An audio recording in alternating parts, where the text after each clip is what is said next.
अस्सलाम वालेकुम व्यूअर्स। आज मैं आपको आपकी रंगत को गोरा करने के साथ साथ आपके गालों को गुलाबी बनाने का तरीका बताऊंगी। किस तरह से आप अपने चेहरे को भर सकते हैं और इसके साथ अपने चेहरे पे गुलाबीपन ला सकते हैं। आप लोगों ने देखा होगा कि अक्सर औकात रंग बहुत फेयर होता है, लेकिन सफ़ेद बहुत ज़्यादा सफ़ेद होता है, उसमें कोई कशिश नहीं होती, लालपन नहीं होता, उसमें गुलाबीपन नहीं होता। तो आज आपको बताऊंगी इस रेमेडी के इस्तेमाल से किस तरह आप अपने रंग को ना सिर्फ सफ़ेद कर सकते हैं बल्कि गुलाबी बना सकते हैं। इसके लिए इंग्रेडिएंट्स में आपको चाहिए प्याज। आपने एक प्याज लेना है। इसके अलावा आपको चाहिए होगा योगर्ट, दही। नेक्स्ट इंग्रेडिएंट में आपको चाहिए हनी, शहद।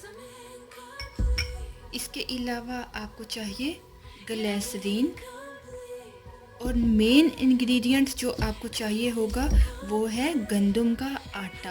आपने गंदम का आटा लेना है। इसको आप खाने में इस्तेमाल करते हैं, लेकिन इसको लगाने के लिए इस्तेमाल करके देखें ये आपको कितना फ़ायदा देगा। सबसे पहले आप प्याज को छीलकर इसको ग्रेट करके इसका रस निकाल लें।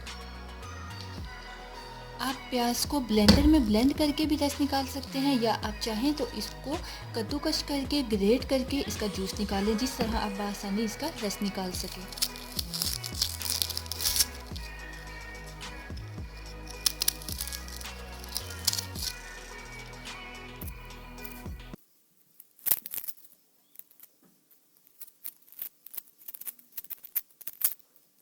अब आप एक ग्रेटर लेकर प्याज को इसमें कद्दूकस कर लें।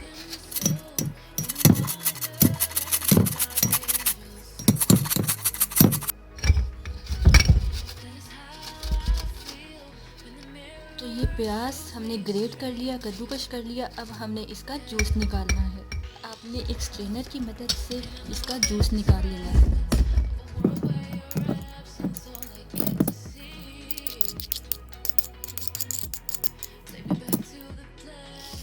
अब इसका अच्छी तरह से स्ट्रेनर की मदद से जूस निकाल लें।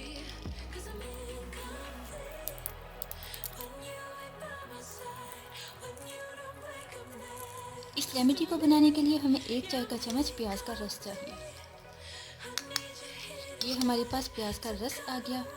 अब चलते हैं रेमेडी को बनाने की तरफ। एक बाउल में आपने 1 चाय का चम्मच गंदम का आटा,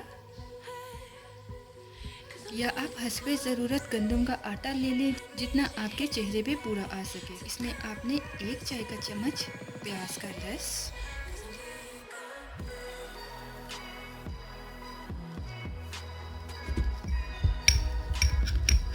1/4 चाय का चम्मच आपने इसमें शहद हनी ऐड करना है। और आपने इसमें 3 से 4 कतरे ग्लिसरीन के ऐड करने हैं, क्योंकि अब सर्दियां आ रही हैं तो आपकी स्किन इससे फटेगी नहीं और आपकी स्किन सॉफ्ट, नरम मुलायम रहेगी। 3 से 4 कतरे आप इसमें ग्लिसरीन के ऐड करें। अब लास्ट में आपने इसमें योगर्ट, दही ऐड करना है। आपने हस्बे ज़रूरत इसमें दही ऐड करना है जिससे इसका पेस्ट बन जाए।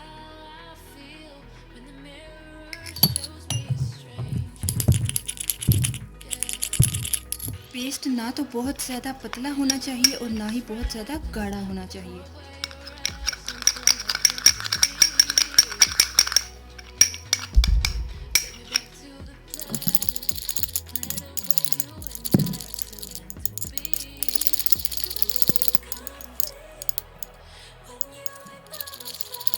तो ये हमारे पास पेस्ट तैयार है। अब हमने इसको अपने चेहरे पे अप्लाई करना है। फेस पे अप्लाई करने के बाद आपने अपनी फिंगर्स की मदद से अपने चेहरे पे हल्का हल्का मसाज करना है। याद रखिएगा कि आपने फिंगर्स की मदद से मसाज करना, आपने हाथ की हथेली की मदद से मसाज नहीं करना, क्योंकि इसमें गर्माइश होने की वजह से आपके चेहरे पे गर्माइश होने से पिंपल्स हो सकते हैं। तो आपने हल्का हल्का अपने फिंगर्स की मदद से मसाज करते रहना है। इससे आपकी ब्लड सर्कुलेशन इंक्रीज़ होगी, आपकी स्किन पे मौजूद डेड सेल्स रिमूव होंगे, और अगर आपके ब्लड क्लोटिंग की प्रॉब्लम है स्किन पे तो वो भी ठीक हो जाएगी। मसाज करने से आपके चेहरे पे खून की गर्दिश अच्छी तरह से होगी और आपका रंग सुर्ख व सफ़ेद हो जाएगा। इसको आपने तकरीबन 15 से 20 मिनट तक लगा रहने देना है। उसके बाद आपने इसको ल्यूम वार्म वाटर से आपने गुनगुने पानी से धो लेना है। इस रेमेडी को आप वीकली 3 टाइम इस्तेमाल कर सकते हैं। उसके बाद आप वीकली इसका इस्तेमाल 1 से 2 बार कर दें। ये रेमेडी ना सिर्फ आपके रंग को गोरा करेगी बल्कि आपके चेहरे पे लालगी लाएगी और आपके चीक्स, आपके गाल बढ़ने के साथ साथ सुर्खों सफ़ेद हो जाएंगी। व्यूअर्स, वीडियो पसंद आए तो लाइक बटन पे क्लिक करना और वीडियो के नीचे दिए गए सब्सक्राइब बटन पे क्लिक करना बिल्कुल मत भूलें। अल्लाह हाफिज़।